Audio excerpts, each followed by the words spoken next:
Bienvenue dans le cœur de l'info. Il est 19 h à Paris. À la une de l'actualité, plus de 130 personnes arrêtées la nuit dernière. Dans 10 minutes, le débat, il est consacré au Proche-Orient après la démission du chef du renseignement militaire israélien. Relance-t-elle cette démission le débat sur les responsabilités des militaires mais aussi des politiques en Israël dans les attaques du 7 octobre menées par le Hamas? On reviendra aussi sur les conséquences du rapport sur l'UNRWA. Peut-il convaincre les États-Unis à revenir sur la suspension de leur financement de l'agence onusienne? Et on démarre avec l'actualité aux États-Unis. Ces 130 personnes qui ont été arrêtées hier soir devant les locaux de NYU, New York University. Depuis 200 jours, 133 otages sont toujours aux mains du Hamas dans la bande de Gaza.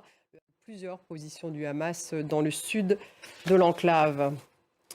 Actualité en Allemagne où la justice a annoncé l'arrestation d'un agent chinois présumé au centre du Parlement de l'Union européenne. La crainte, celle d'une interférence de Pékin visant à miner les démocraties avant les élections de juin. Florent Redeau.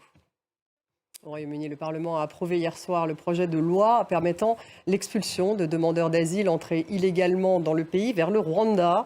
De l'ONU, mais aussi d'autres ONG. Les appels se multiplient pour exhorter le pays à y renoncer. Laura Roudot. Une question se pose, que deviendront les sans-papiers dont la demande d'asile est acceptée? Correspondance à Kigali, à Clément Di-Romain. Merci de nous avoir suivis. Restez avec nous tout de suite. Le débat, il va revenir justement sur la situation au Proche-Orient et plus particulièrement sur la démission du chef du renseignement en Israël. Est-ce qu'elle relance finalement cette démission? Le débat sur les responsabilités des militaires mais aussi des politiques en Israël dans l'attaque du Hamas du 7 octobre. On va revenir aussi sur le rapport sur l'UNRWA. Est-ce qu'il va convaincre ce rapport les États-Unis de reprendre le financement de l'agence onusienne? Restez avec nous. C'est tout de suite le débat.